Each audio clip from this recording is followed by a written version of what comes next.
All right, howdy, folks. Welcome back. So, we got a situation going on right now that I kind of want to get to right off the bat. Some breaking news that's going on. Where is it? Here.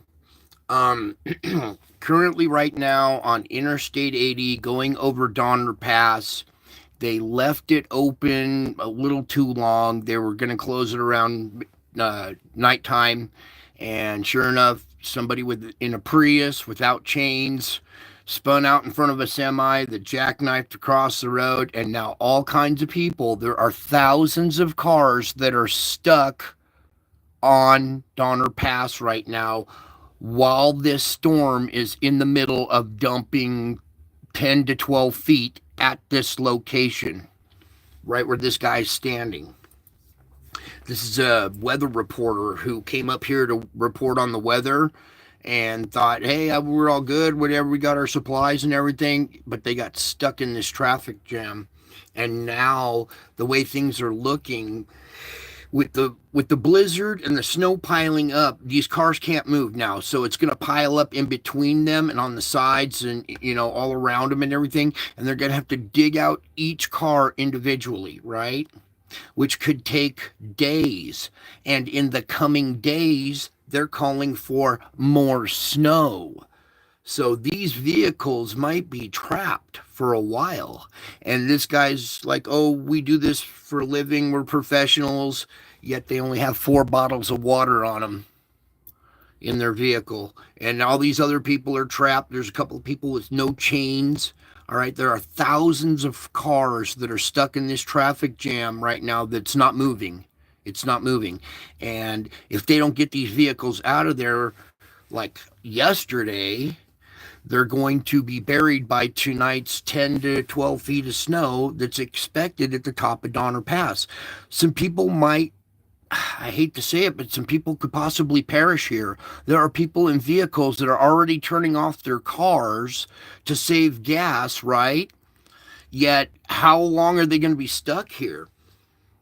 It's not a good situation at all. And this is what I was trying to warn against. When this storm comes, we see it coming, we see it coming. Don't go up there. Don't go up there. This guy is a weather reporter as well, and he saw a lull in the storm. And he thought, oh, the storm disappointed. It's not going to pan out the way we thought. It's okay to go up there.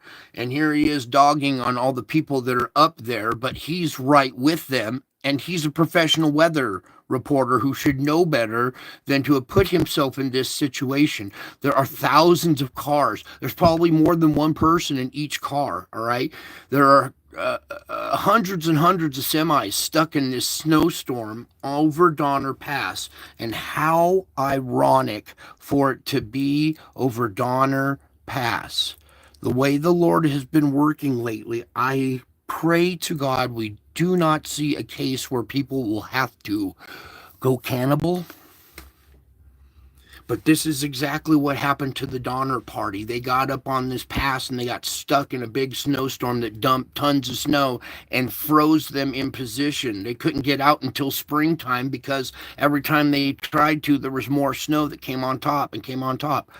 This is a very dangerous situation unfolding right now. It's playing all over the local news here where I live because this is just around the corner from me. I had a feeling something like this might happen, and they announced that they were going to close the passes tonight. So people tried to squeeze through, a bunch of people tried to squeeze through before they closed the pass. All it takes is one person in a Prius with no chains who snuck by the chain control. There's several people in this line. He does an interview here. I'll post this a little later after the show's over. And you can hear all of a sudden his tone changes. He's concerned about dying as he reports on the snow drifting now. The wind is so high up here, 145-mile-an-hour winds. Okay, it's causing drifts in between the vehicles, right, and in front and in back of them as well. When you get that and you have cars stuck in that position with no chains in a Prius, Lord forbid you try to take a Tesla up in this stuff. You will freeze to death. So there could be people in Teslas right now that are camping out in their car right now during the biggest storm of the year, biggest storm in a long time. I wish people would just not put themselves in these positions. Okay, so sorry we're kind of delaying the solar report, but this is an unfolding event right now as we talk, and this is all because people try to, they think they can make it anyways, or a lot of these people were uninformed, had no idea, and have no idea how to drive in the snow either. So that just complicates things, it just compounds it. So this is what happens when, oh man, I don't even want to get into it too much. Very dangerous situation unfolding right now. People's lives are in jeopardy. We need to pray for everybody on this pass right now. There are alternative routes that people are trying to take to get out of this mess, but they're no good either. They're all clogged with snow and very dangerous. And if you did get out of this onto one of the alternative routes, you're going to get stuck there out even further away from population. So you're going to isolate yourself more out in a snowstorm. So these people are kind of stuck in this scenario right now. And okay, you can take the box. I got another box. You can take it. Okay. All right, sorry about that. We got a little interruption, but it's all good. Anyway, currently unfolding right now, and trust me, this snowstorm is raging right outside my very own home right now. And this is a very dangerous situation unfolding. And just real quick, he has stepped out of the vehicle.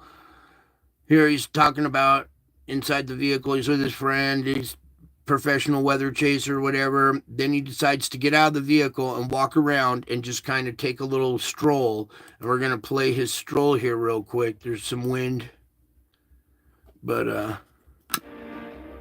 oh, he got music too still.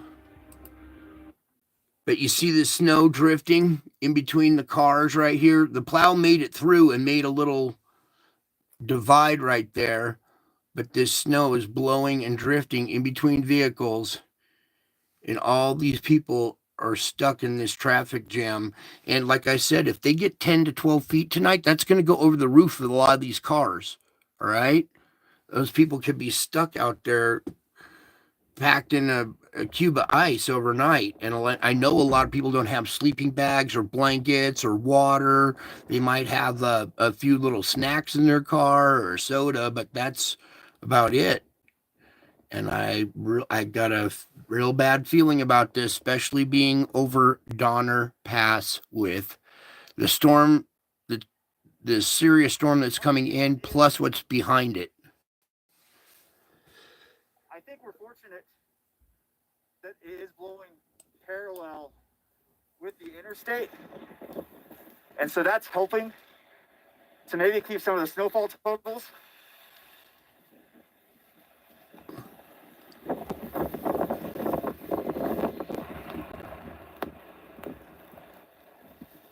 But there are thousands of cars in this traffic jam all the way to like the Truckee area, all the way backed up over the other side. So very dangerous situation that's unfolding.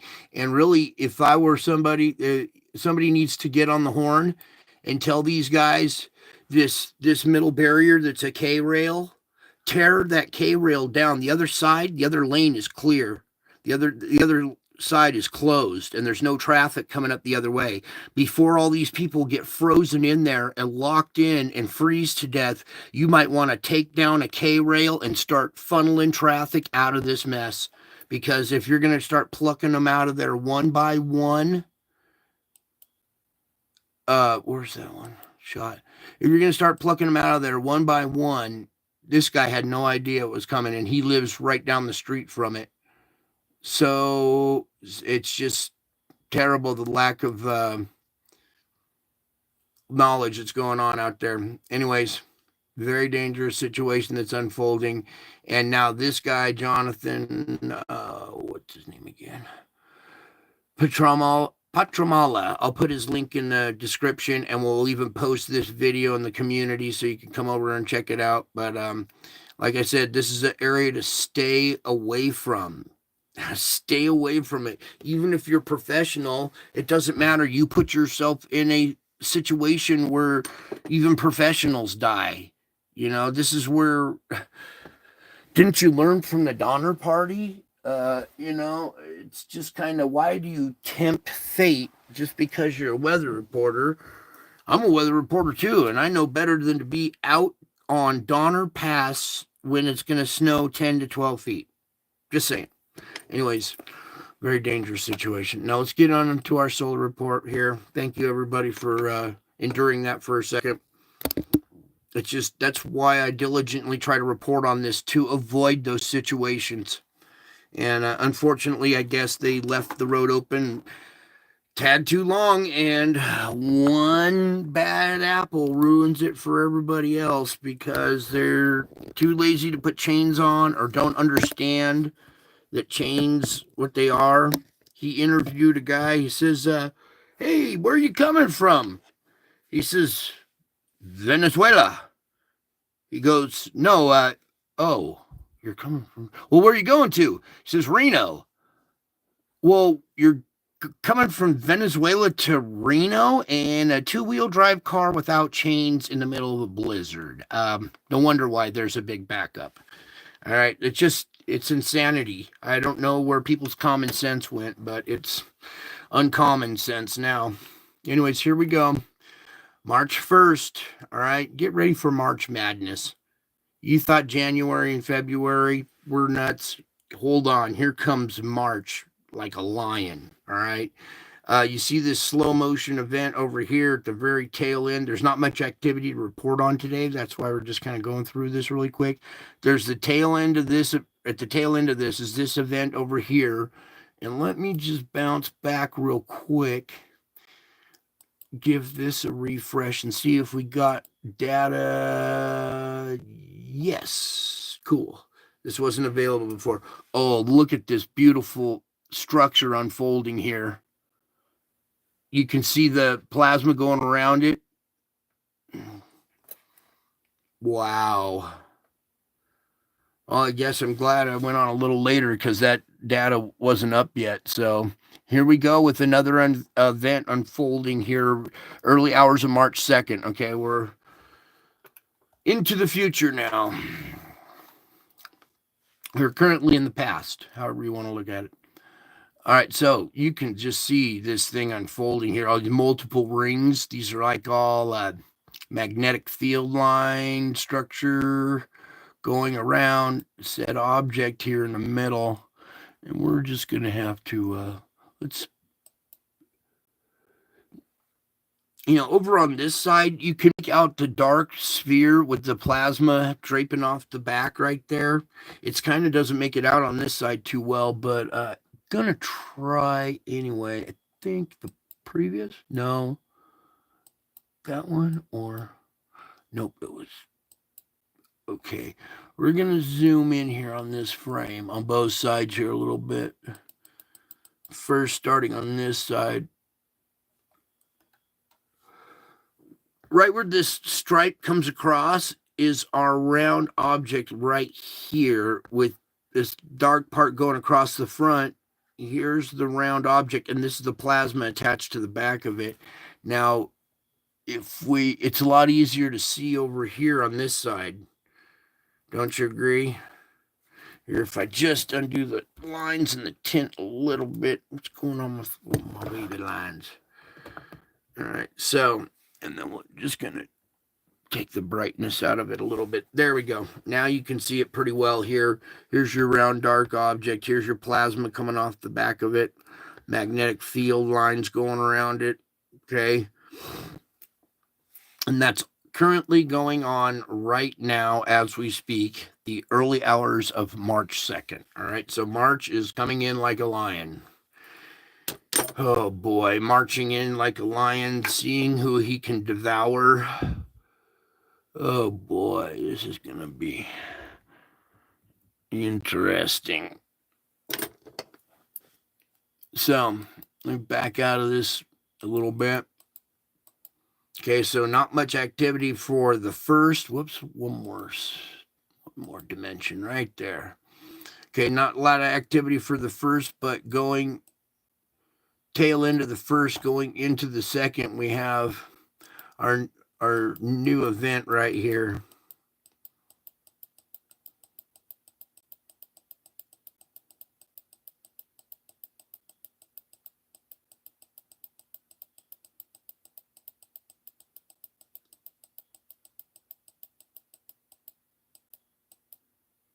All right, let me just.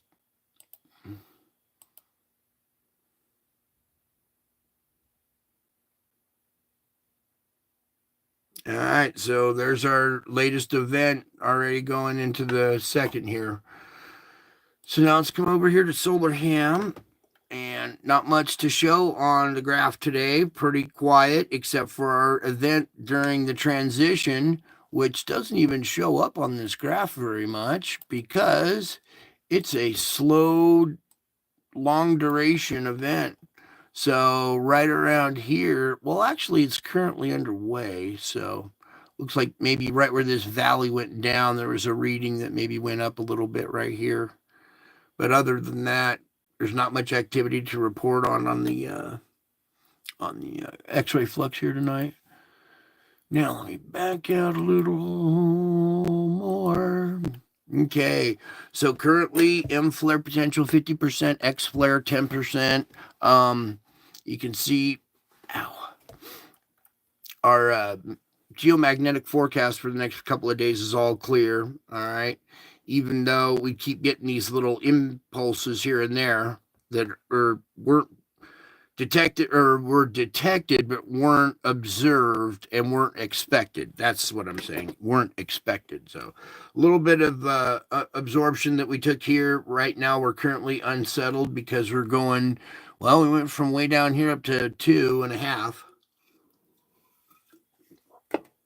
Depending on what's coming next, it could be a little bit higher. Another one of these three, KP3 or something. Meanwhile, back up here, 3590.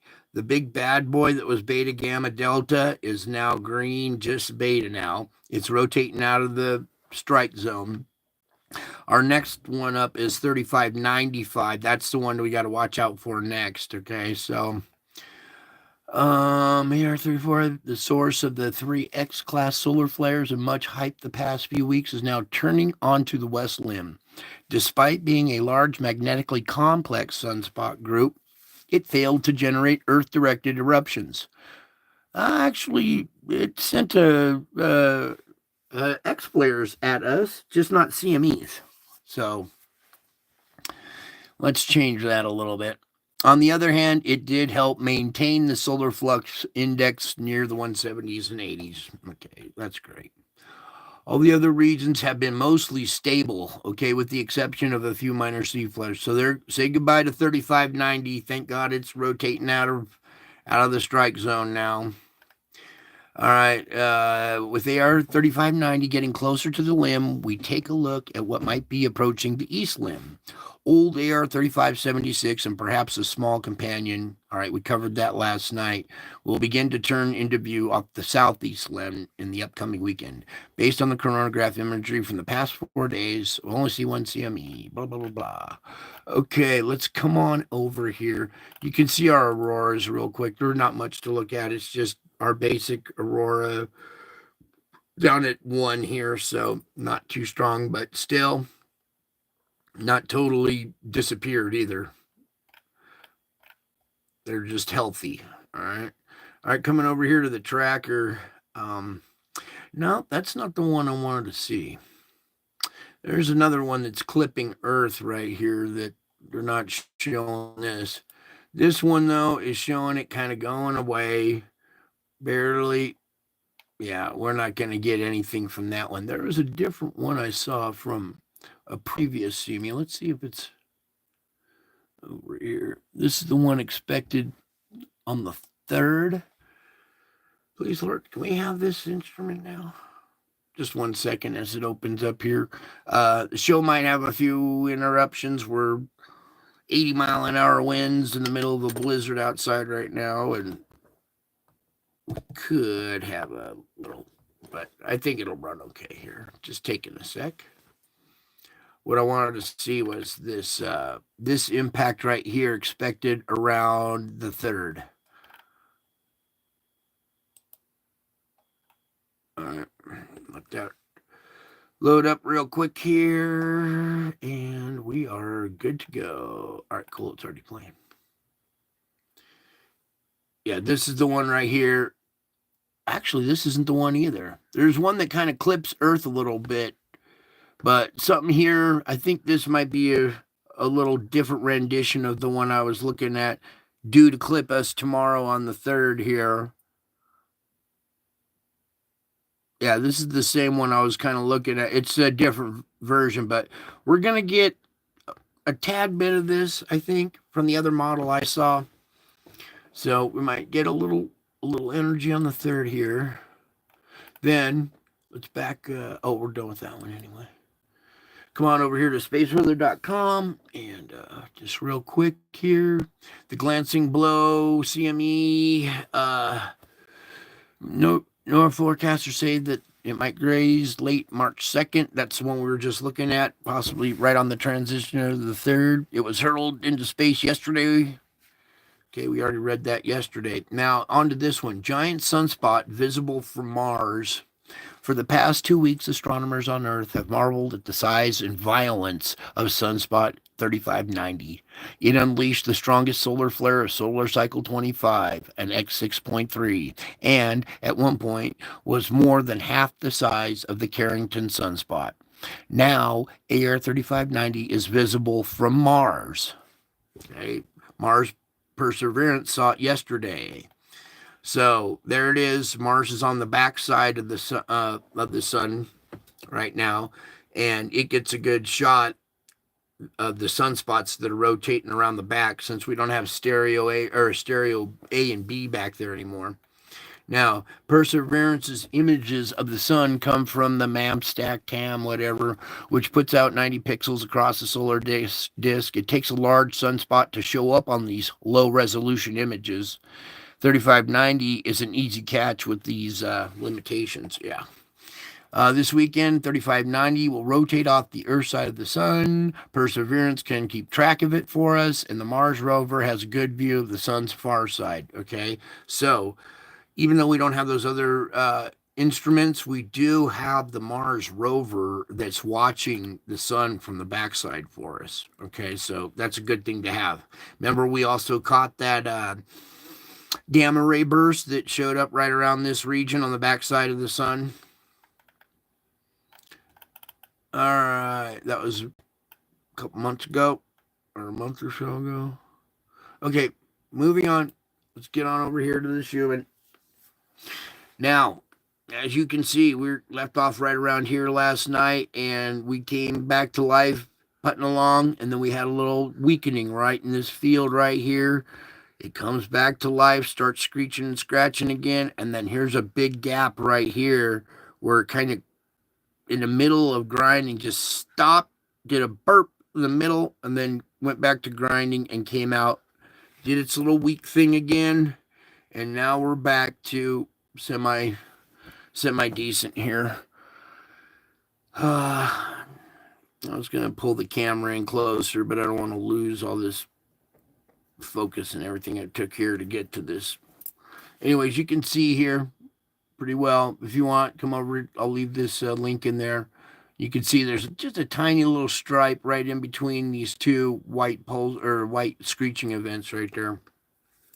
And boy, did I find some disturbing video of the skyquakes from this year. Ones that haven't been talked about or haven't been really discussed.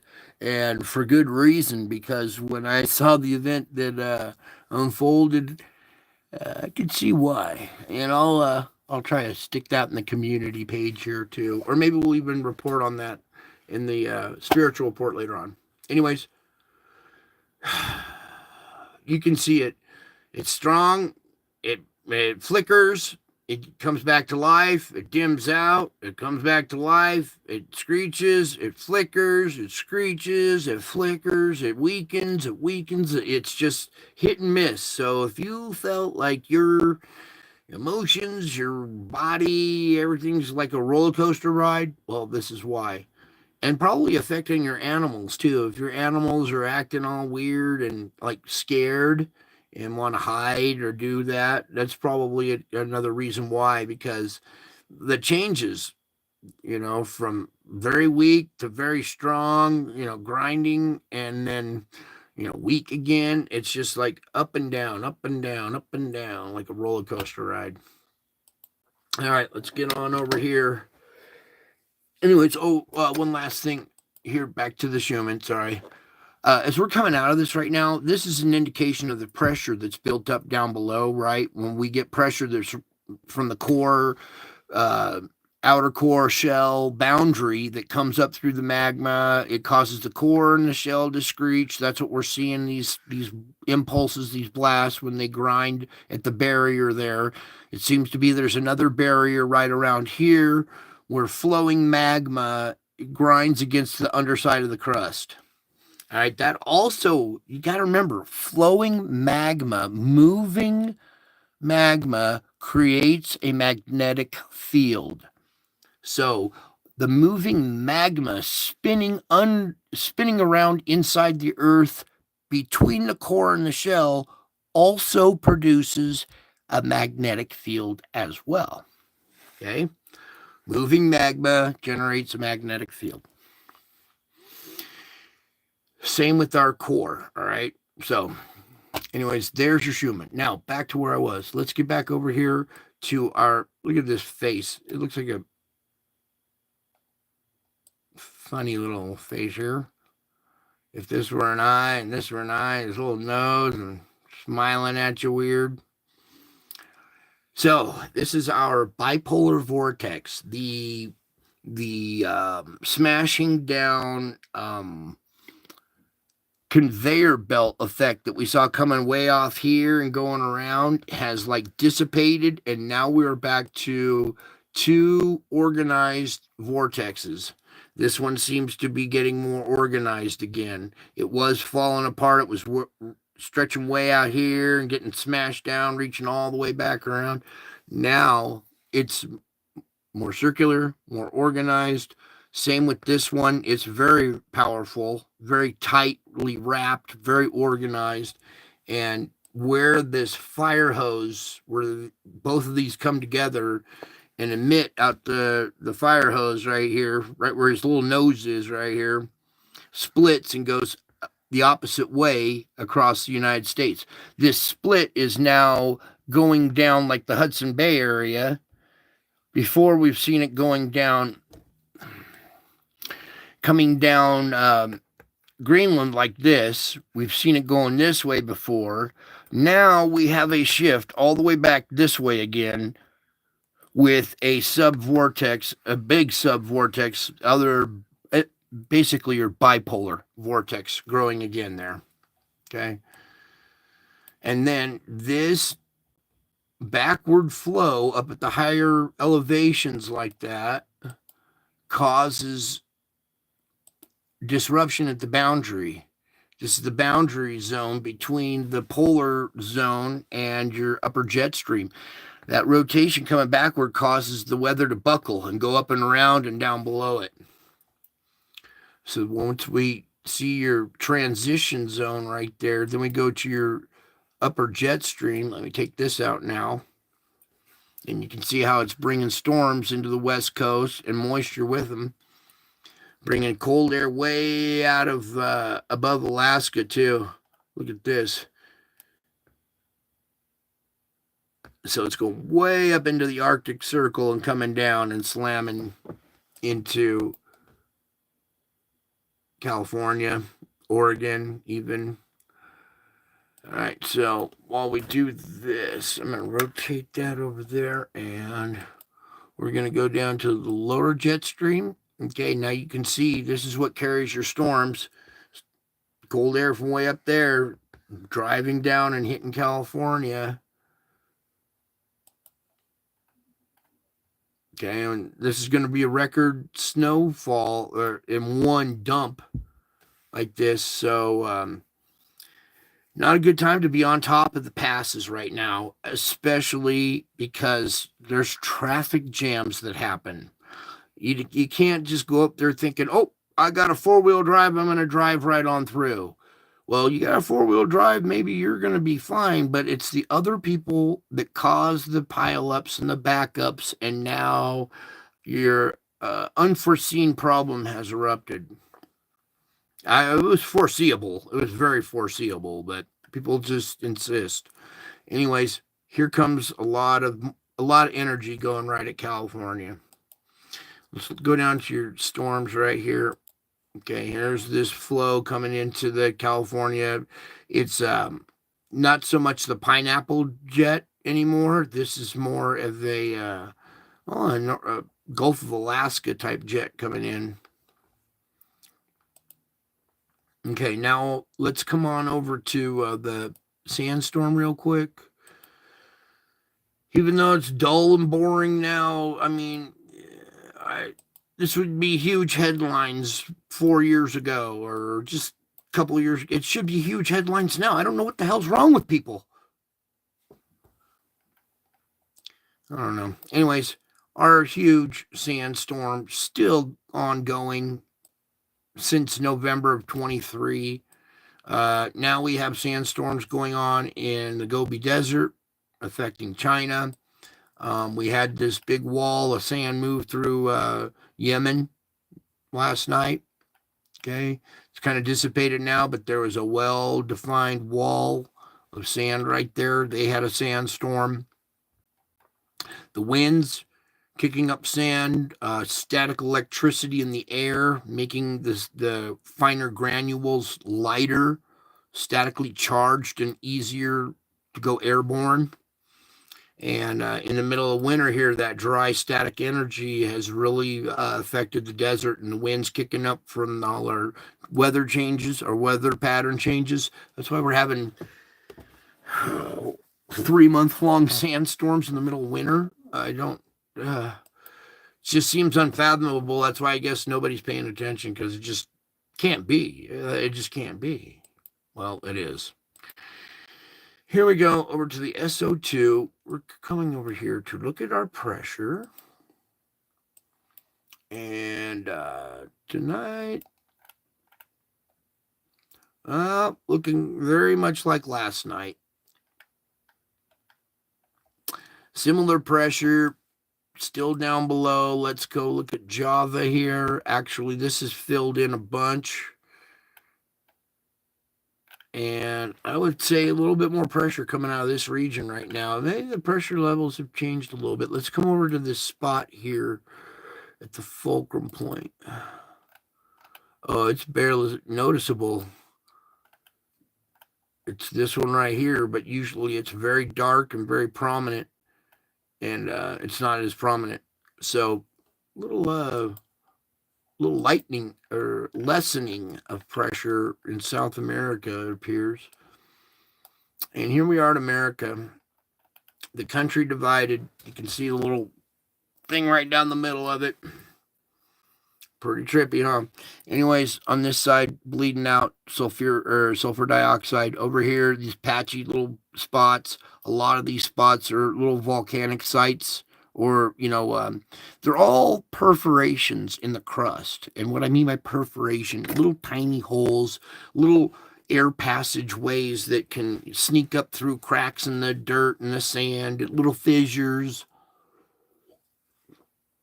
micro fissures, ones that aren't the size of a canyon, but little small ones.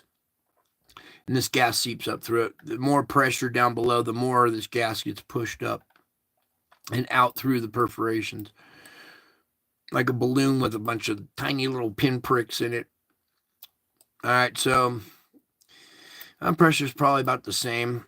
Maybe a little. The only reason why over here in Java is maybe a lot of eruptions going on right there. So we'll come on over to the earthquake report now and start dancing with this, because we got some important details going on now. So first, I want to start off with the big quake right here. This, everybody got, oh good, it's all on the screen here, good. We have a 5.8 down at 536. Usually our deep quakes are mid-range 4. We have a 6. Come on. If this said 5.9, we'd round that sucker up to a 6. They're hard to trust. Okay, so 5.8 to 6 probably at 1626 right here. Then right afterwards at 1639 at the same depth, we have a 4.6. All right, our mid-range 4. So we had a quake right next to it at the same depth, a 5.8 to a 6, and then another deep quake that's a 4.6. That puts quite a bit of energy up to the surface. I would say somewhere in the range of 6, maybe even higher. There's a 4.8 right there, but that's down at 263. It's not on the boundary. It's in that little gully right there. So keep that in mind. Almost a 5 right there. Very quiet through here. Come to this spot. We have a 4.8 again down at 193 here. Over on this side, a 4.5 down at 156 there. Now, okay, up here is where I want to go now. Now, this is the spot where we had our big quake and quake swarm going on here. And we have a 5.3 down at 35 and a 4.6. So some energy being released right there. And those are after that deep quake down at Fiji. Also over here, right off of Sumatra, is a 4.9. What do we do with the 9s here? So we've had another 5 here. Okay. Oh, warning. Here, let me warn you. Don't mess with me. There you go. Now, so we had this little quake. We'll come over to this area in a minute. I want to come up here to Japan now. This situation up here is very dicey. Here's Tokyo, very populated area, and right next to it, 5.1 here, down at 20, a 4.6, and a 4.5. There's activity going on right in Tokyo's front yard. So some energy being released, but also a weak spot as well. So that could be a potential spot in the future for potential. All right, now back over here. Sorry, bouncing all over tonight. Here's that 6-point energy. A 5.9 on the Owen fracture zone just south of Yemen here. That 6-point energy is in the area. 6 to maybe 6.5 as well. This isn't over yet. Up here we have 4.6. Down here, 4.8. All right, so we've had a little bit of pickup in magnitude in quakes because we've had a pickup in magnitude at depth, 5.8. The bigger we see them down here, the bigger the result at the surface sometimes. Not every time, but most times. It's been a pattern lately, let's just say. All right, so we'll watch this carefully. Be aware that we've had a deep quake that could result in something bigger at the surface. One of the areas that could be a spot that you would see would be around here. We've already seen it here. So here, around this spot, around Japan possibly. Now as we come over the kink in the garden hose, we have 4.2 energy creeping through here. Not much has made it over. And now as we go into California, I'm going to switch to all settings here. Or all magnitudes. There we go. Not a lot. Okay, what I'm really looking for is activity here along the Juan de Fuca. We had that little swarm go off out here, which, says, hey, it's like a little alarm bell, but it released enough energy to where it lessened the pressure in that area. And we haven't seen anything since. So that's good. That's good news. I look at things differently. I'm not trying to predict stuff. I look at things as good news, bad news, what's going to happen here with the physical effects that take place. All right, this little swarm, there's no current activity, no red dots. Usually there is. So our activity has kind of lessened here at this geysers, at this weak spot. We do have a small one on the other plate, but there's 1.6 and 7. Those are mouse farts. Little activity up here, though.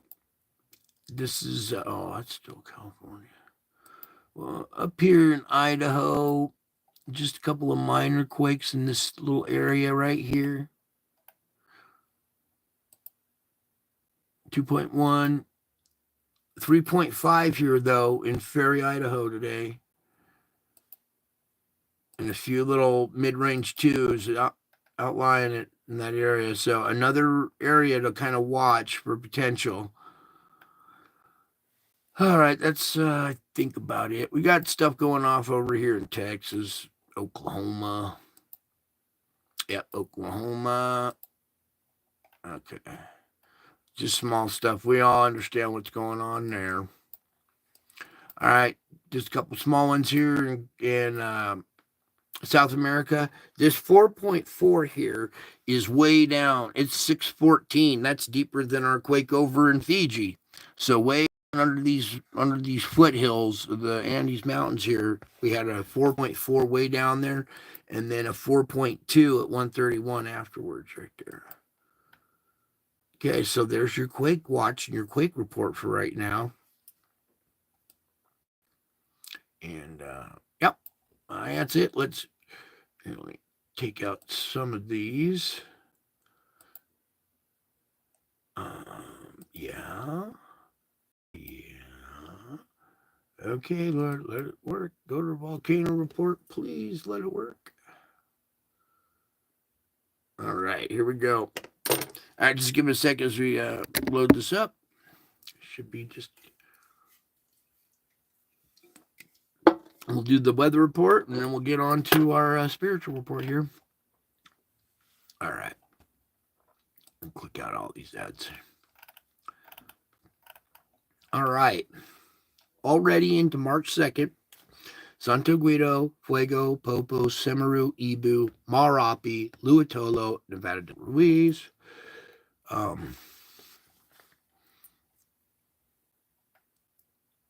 So Ibu here had a blast to 8,000 feet, a discrete VA eruption to 8,000 feet. Luatolo on the Lesser Sunda Island had an 8,000 foot blast.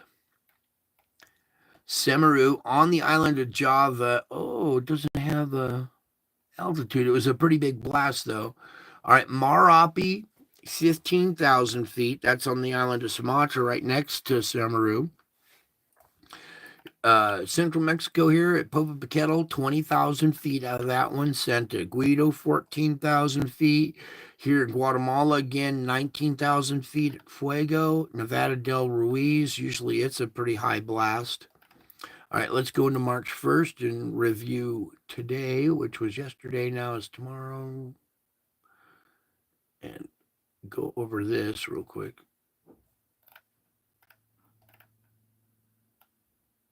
All right, here we go.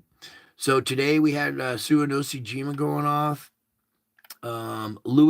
Luato B, okay.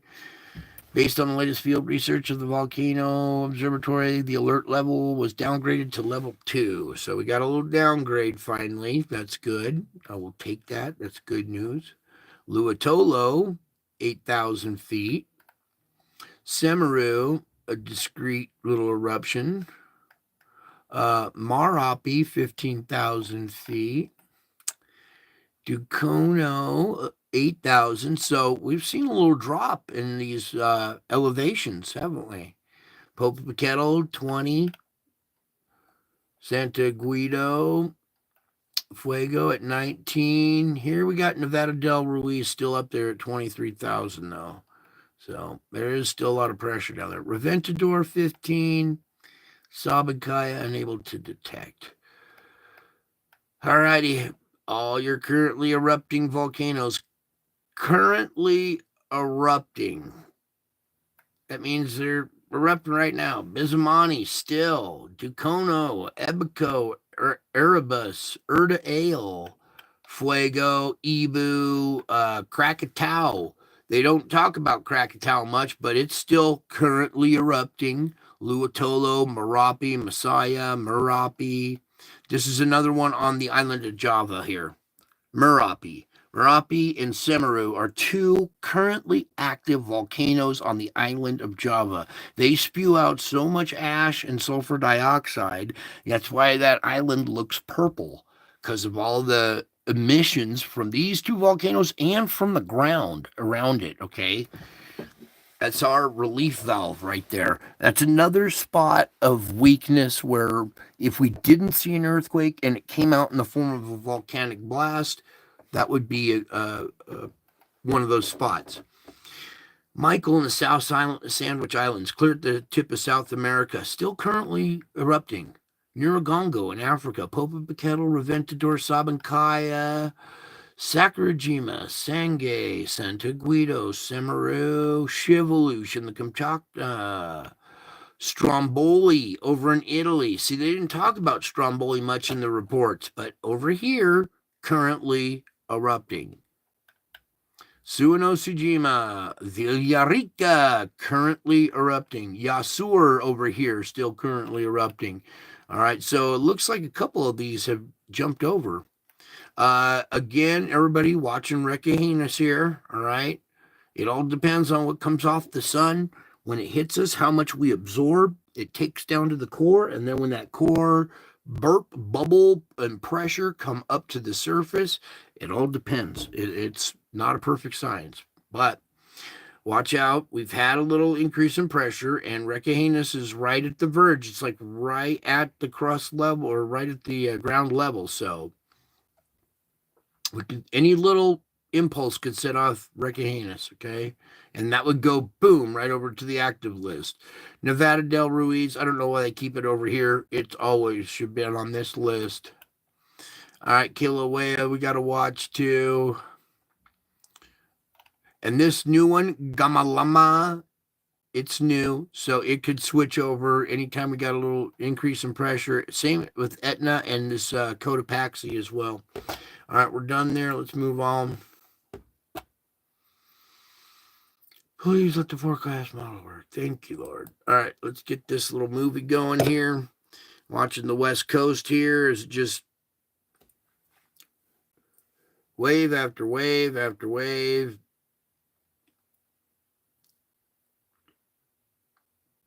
We have this activity down in here. It seems to have lessened since the last model. It's way out there in the future, so those are always going to change more. The further out they are, the more they kind of change. The closer we get to the event, the more reliable the data is. All right, opening frame right here. Current conditions, the night of March 1st, we are undergoing a hellacious blizzard in the Sierra Nevadas over here of California, Nevada. All right, let me go ahead and beam you up a little bit more so you can see. This is very, very dark blue. They're calling 10 to 12 feet. Come on, that's a lot of snow. And I was born, well, not born, but I was raised in Tahoe, and I have seen that much snow. It is possible. Now, as we go through this, I want you to watch this region right here. Everybody that's stuck in that traffic jam up on top of the pass right here. Whoops. Okay, I have to go back to that to use the buttons here. And then let me get it kind of best we can for it. Okay, your current conditions, nighttime of the 1st right up here. Then as we go into the morning hours of the 2nd, it's still very severe in there. The noontime tomorrow, convection tomorrow, still snowing. Okay, even though it's not dark blue, it's still a lot of snow going on at the afternoon or the convection of March 2nd. Into the nighttime again, the morning of the 3rd, noon, convection, nighttime, morning of the 4th, still snow right there on Donner Summit, still there by the noontime. It was just about to clear out, but by convection, we got more. The nighttime of the 4th, morning of the 5th. There's the noontime of the 5th, convection the 5th, nighttime the 5th, morning of the 6th. Convection, nighttime. Finally, by the nighttime of the 6th, it stopped snowing at the top of Donner Summit. Those people are going to be snowbound up there for a long time.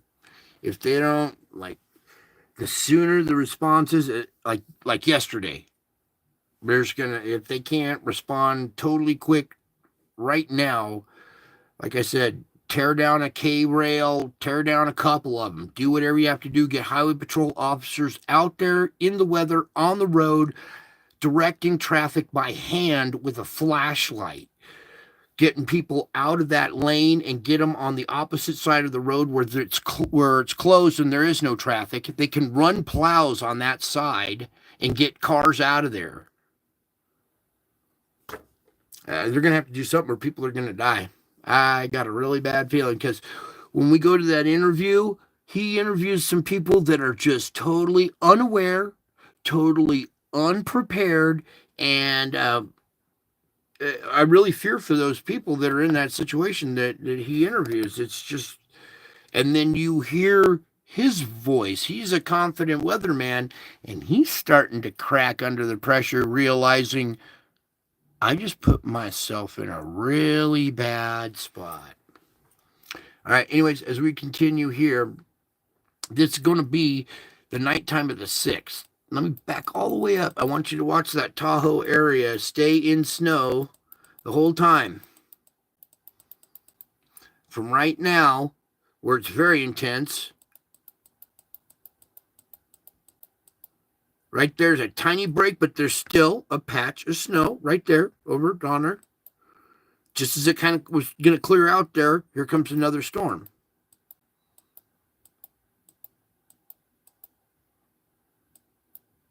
And then finally, by the nighttime of the 6th.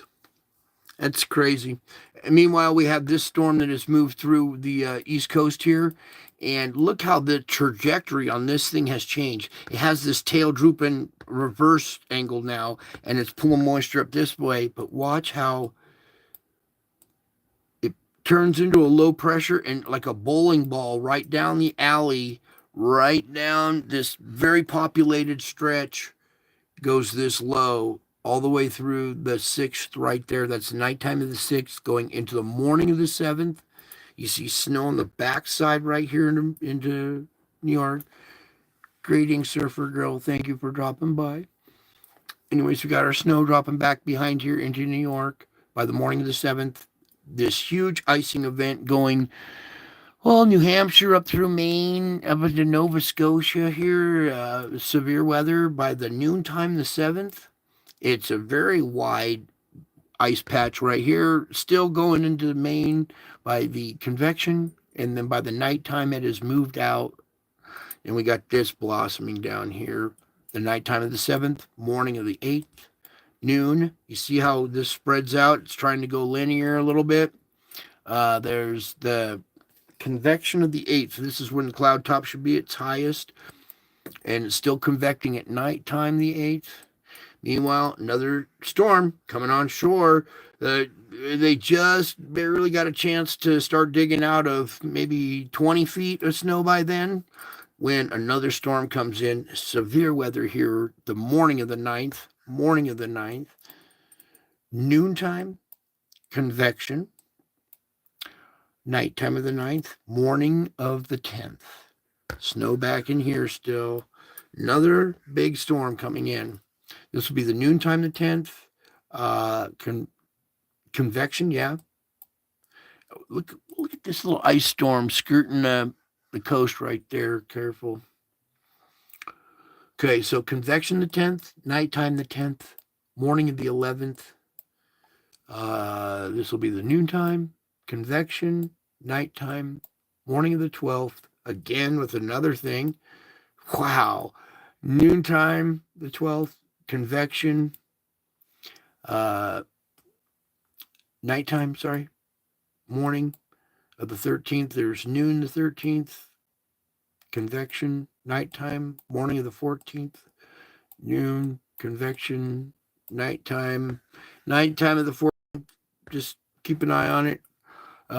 Morning of the 15th, noon, convection, nighttime. Look at this big old like question mark or number 7 right here. The nighttime of the 5th right there, that low right there could be getting kind of dangerous. We'll track it as it comes. That'll be the morning of the 16th, noon, convection, nighttime, morning of the 17th right here, St. Patrick's Day morning. Everybody will be drunk and passed out by noon. And it's okay because the storm's gone by the convection the 17th. All right. That's way out there, but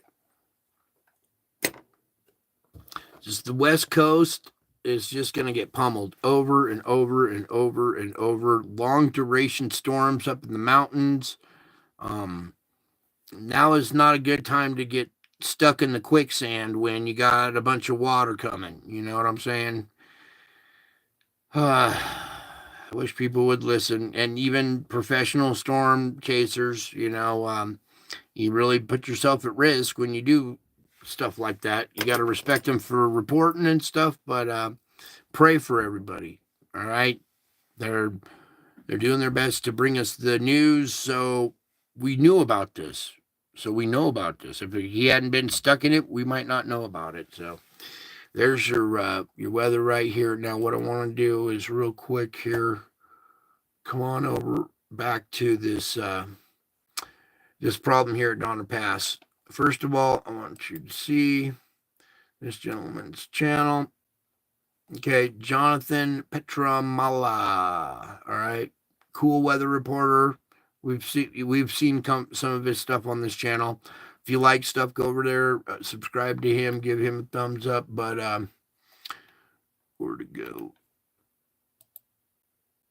All right, it's his report right here. And just real quick, where was it?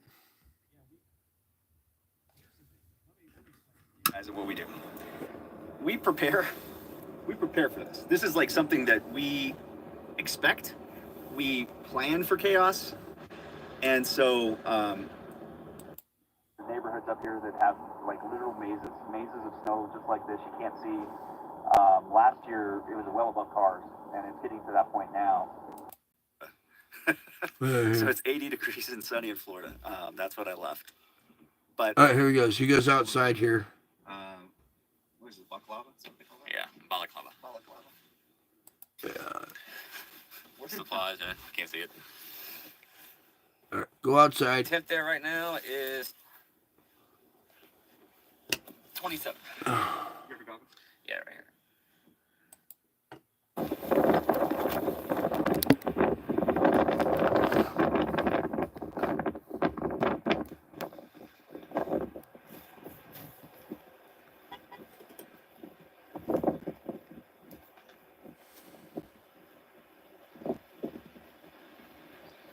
Thousands of cars, hundreds of semis, all stuck in traffic like this.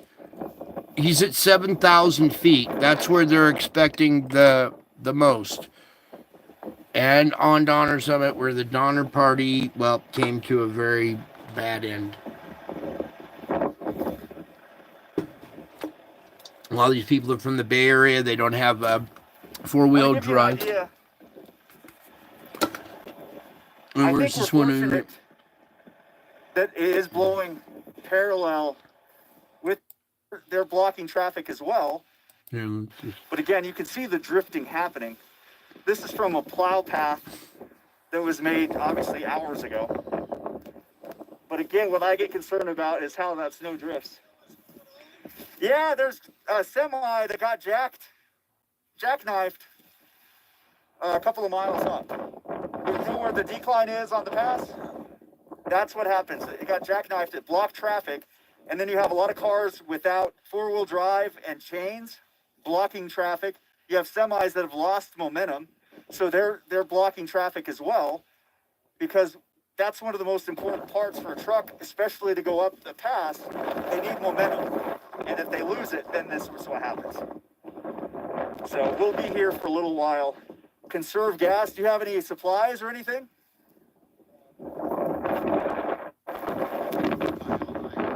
Yeah.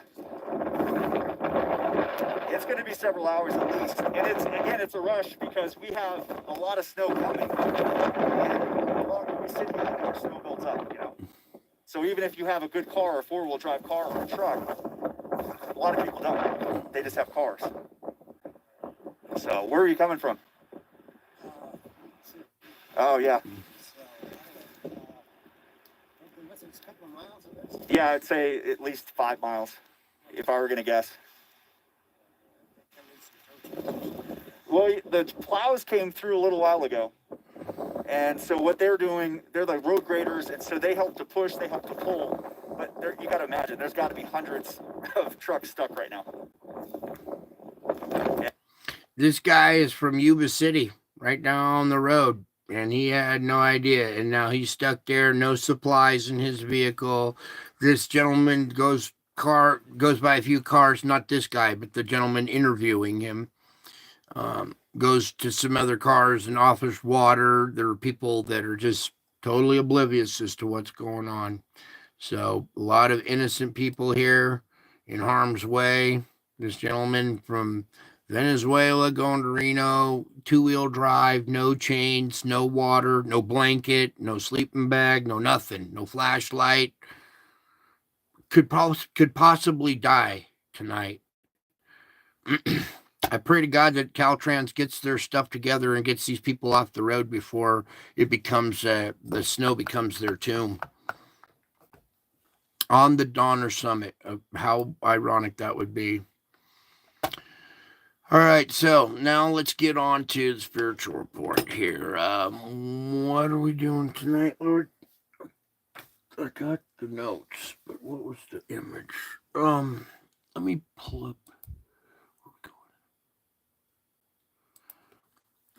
Yeah, very sad situations going on and could have been avoided. You know, these news stations don't need to tell people they have been. I tell people don't go up there, and people are just like, I'm going to do it anyway. But now they're going to suffer the consequences. And probably after freezing for 3 days in a car with no food. Imagine if you had to go to the bathroom. There's nowhere to go to the bathroom in a blizzard like that. You're going to have to cut one of the tops off your water bottles and pee in it and dump it out the window. I know. Gross, Brian. But you got to do what you got to do to survive. And these people have no survival skills, no survival tactics. And they're in the mountains, in the snow, or they don't belong during a snowstorm. All right, there's our beautiful Savior showing up on Easter, turning into a lion here. Let's just play that part too. Go ahead and play that for a second while I get my lights on and stuff. We're seeing a more round, like lion type face with the nose right here. Here's an eye coming out here, an eye going that way. Here's its mouth slit, the chin going down here. So this round face right here with a crown still above it.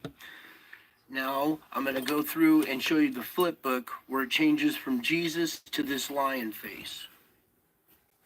Okay, now we're here at this image right here. This is a flip book of about maybe 15 or 20 of those pictures, and it's the transition between Jesus's face and the lion face. Now this happened in the clouds, and it was so big and in your face you couldn't see it. It wasn't until I took these images and zoomed out and compressed them. You didn't zoom in. They're too big in your face. You have to zoom out to see these. And okay, they're in a different dimension. If you could step outside of your body and walk a quarter mile back and view the sky from a quarter mile back from your perspective inside your head, you would see this stuff. But it's in a different dimension. It's so big and in your face, you can't see it until you compress these images. It's a different dimension. And it's all over your skies, all over the place. If you guys could see what was in your skies, you would leave the house. You would pray every time you left the house, which I just do anyway. I pray for protection out on the roads. I pray for everybody to stay alert. I pray for all kinds of stuff before I head out on the road. But if you had any idea what was going on in your sky, you wouldn't leave your house, or you would pray every time you left. Anyways, there's this image for right now. Yeah, we're going to read that one. And then also note how the face kind of looking down. I'm looking down at the notes, reading to you guys from my notes. So I'm looking down again. This is, everybody says, how come you never show your face? Well, I do. I show it all the time. Right here. Okay, now let me get back to the reading. I got lots of good stuff for you guys tonight. A nice relaxing reading. Okay, a lot of crazy stuff going on. And we also need to remain calm, level-headed, relaxed. Okay, so before I do this reading, everybody take a deep breath, a couple of them, all the way in through your nose. You hold it for 5 to 10 seconds, however long you like to, and then you exhale slowly. Sometimes when I exhale, I like to moan, or even what I call clicking, when you just moan super slow and you're catching each vibration of your voice, like super slow. Little techniques, but take a couple of deep breaths with me all the way in.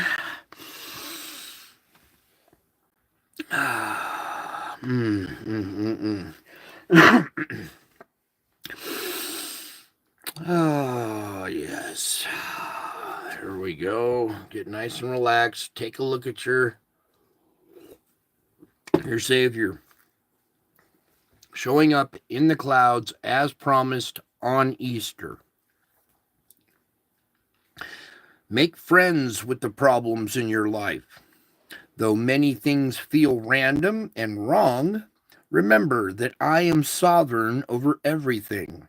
I can fix everything into a pattern for good, but only to the extent that you trust me. But only to the extent that you trust me. Every problem can teach you something, transforming you little by little into the masterpiece I created you to be. The very same problem can become a stumbling block over which you fall if you react with distrust or defiance. The choice is up to you, and you will have to choose many times each day whether to trust me or defy me. The best way to befriend your problems is to thank me for them. This simple act opens your mind to the possibility of benefits flowing from your difficulties. You can even give persistent problems nicknames, helping you to approach them with familiarity rather than with dread. The next step is to introduce them to me, enabling me to embrace them in my loving presence. I will not necessarily remove your problems, but my wisdom is sufficient to bring good out of every one of them. So, continue on this path with me, enjoying my presence, even in adversity. I am always before you as well as alongside of you. See me beckoning you on. See me beckoning you to come. Come to me and follow me. The one who goes ahead of you, opening up the way, is the same one who stays close and never lets go of your hand. I am not subject to limitations of time and space. I am everywhere at every time, ceasingly working on your behalf. That is why your best efforts are trusting me and living close to me.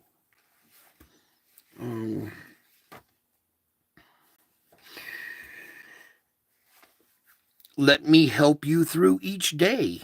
The challenges you face are far too great for you to handle alone.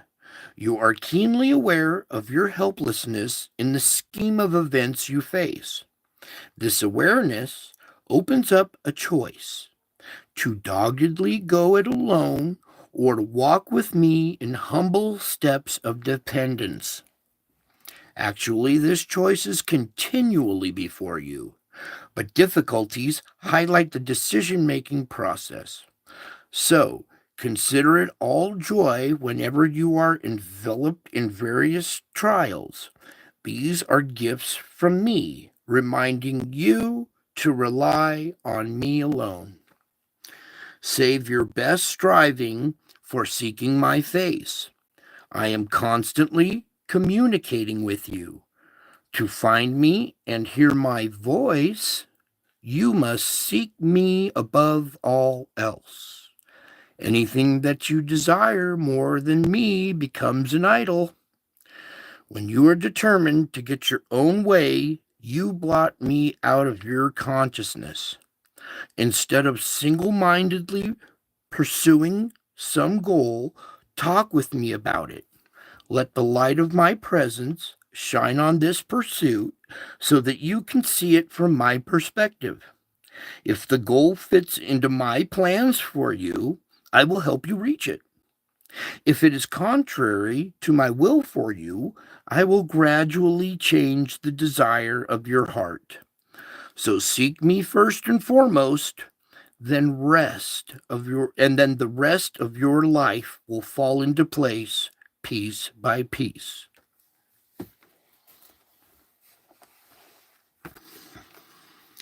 I am taking care of you. Sometimes you feel alone and vulnerable, exposed to the elements of a fallen world.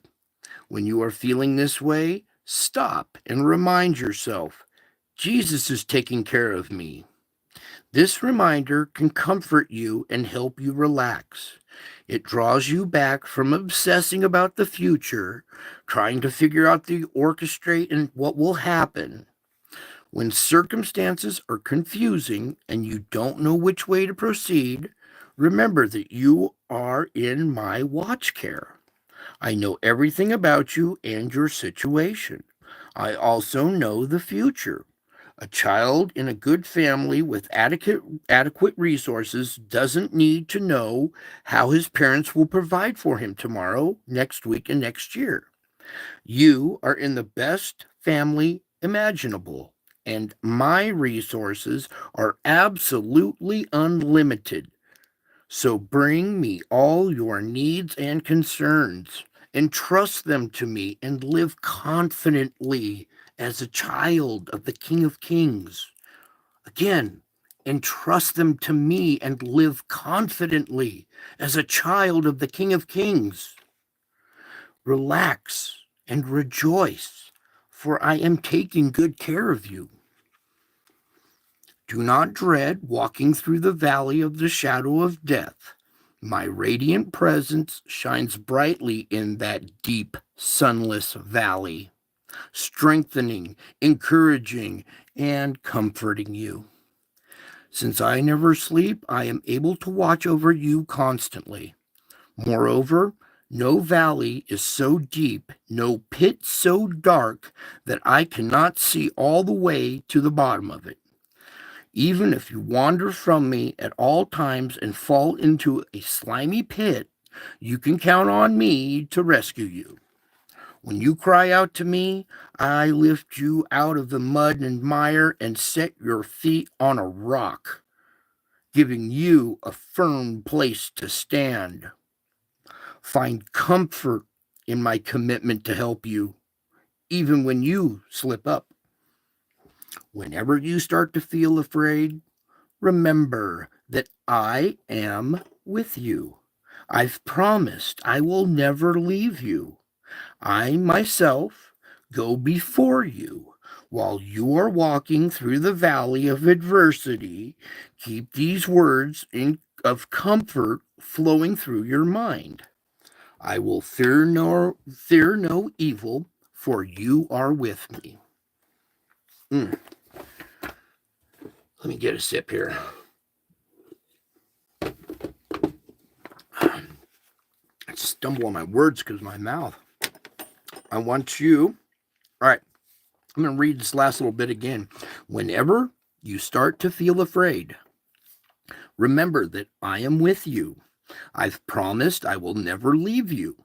I myself go before you. While you are walking through the valley of adversity, keep these words of comfort flowing through your mind. I will fear no evil, for you are with me. Come on, turkey. Oh, I can't just stay up for more than 5 minutes. Never getting a Lenovo. I'm so disappointed in these products. Anyways, there's that. I want to. What's the other one I had here? Right, that's the closer. I have one more here. Hang on. I got the closer. Oh, here it is. Okay. So picking up where we left off, blessed are those who rejoice in my name all day long and exult in my righteousness. This name represents me in all of my glorious attributes. Used properly, it draws you closer to my loving presence. Many people abuse my name by using it as a swear word. Hearing this verbal abuse is exceedingly offensive to me. However, my followers can lovingly utter the words Jesus all day long to rejoice in me and ask for help. I am God, your Savior, and I will help you for the glory of my name. I invite you to exult in my righteousness. To exult is to be delighted, elated, joyful, jubilant, especially because of triumph or success. Okay? So to exult is not what everybody thinks it is. To exult is to be delighted. Are you guys delighted? Yeah, okay. To be elated. Are you guys elated? Oh, some of you, okay. To be joyful. Oh, I feel joyful out there. Oh, jubilant too? Yeah, that's happening in this crowd. Especially because of triumph or success. Triumph? Well, geez, we have triumph. We have success. We have victory, don't we? Yay, joyful, jubilant. Especially because of triumph or success. Just before I died on the cross, I said, "It is finished." I was announcing the accomplishment of the greatest triumph imaginable, victory over sin and death for everyone who believes in me. Through this crowning achievement, my righteousness has been credited to you. Do you understand this? Through my crowning achievement, my righteousness has been credited to you forever. I have covered you with the robe of righteousness.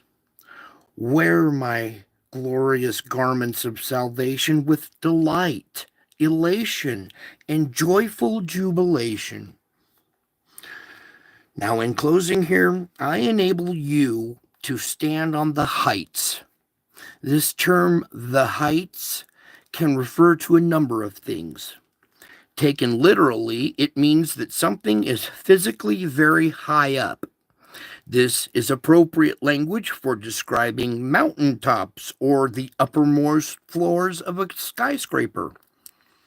Taken figuratively, the term can refer to euphoric pleasure or to something quite different, weighty experiences of responsibility. If you aspire to reach the heights, especially the high places of achievement and recognition, be prepared to shoulder the responsibilities that accompany success. But don't forget to enjoy the satisfaction of accomplishing good things with me, through me, and for me. Because you're mine, you can stand firm with the belt of truth buckled around your waist and the breastplate of righteousness in place. All of my teaching is absolutely true, for I am the truth. This provides a firm foundation for you, solid rock on which you can stand. Firm foundation, solid rock on which you can stand. My perfect righteousness has been credited to your account forever. So, no matter how much trouble you encounter, this righteousness can keep you standing and walking in faith. Okay? One last time with this. I'll get another sip here. I'm going to repeat this last little bit again because it's very important. Because you are mine, you can stand firm with the belt of truth buckled around your waist and the breastplate of righteousness in place. All of my teaching is absolutely true, for I am the truth. This provides a firm foundation for you, rock solid on which you can stand. My perfect righteousness has been credited to your account forever. So, no matter how much trouble you encounter, this righteousness will keep you standing.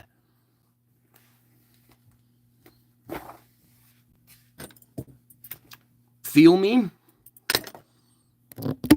Good. See me? Hear me? Feel me? Good. Relax. You are in good hands. Others aren't so much. Okay? It's a very special channel here. Very, very special, precious family we have here. Almost seems too good to be true, huh? But I work in strange ways. And you guys are catching on just fine. And I love you. I put something in the community for you guys, a song that kind of goes both ways. Let me just explain this before I close out real quick. The song is called 1 in a Million, all right? The fact that I get about, on average, 350 views, and there's roughly 350 million people in America.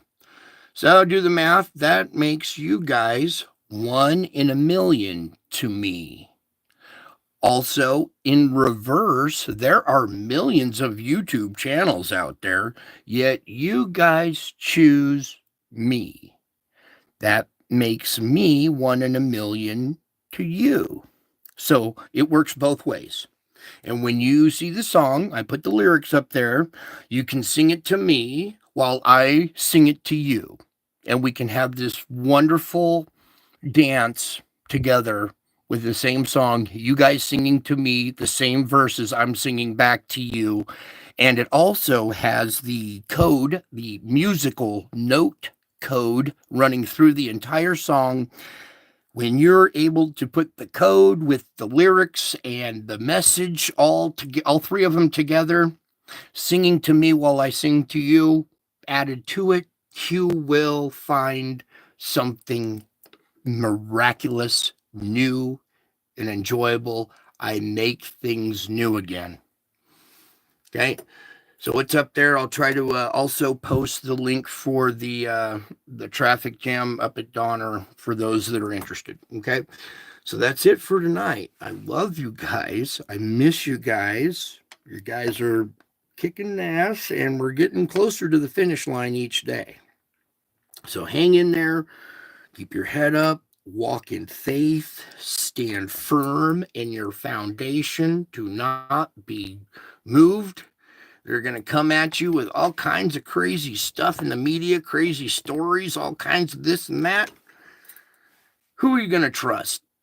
The known liars that stole your election and stole your country and continue to blow smoke up the American people? You're going to really trust them? Or are you going to trust somebody who's trustworthy? All right. Anyway, I love you guys. I miss you guys. God bless you. I'll pray for all of you. Okay? And hang in there. And until my next show, I will be back. In fact, I'm already back. And this beautiful family can tell. I love you all. Until my next show. Bye.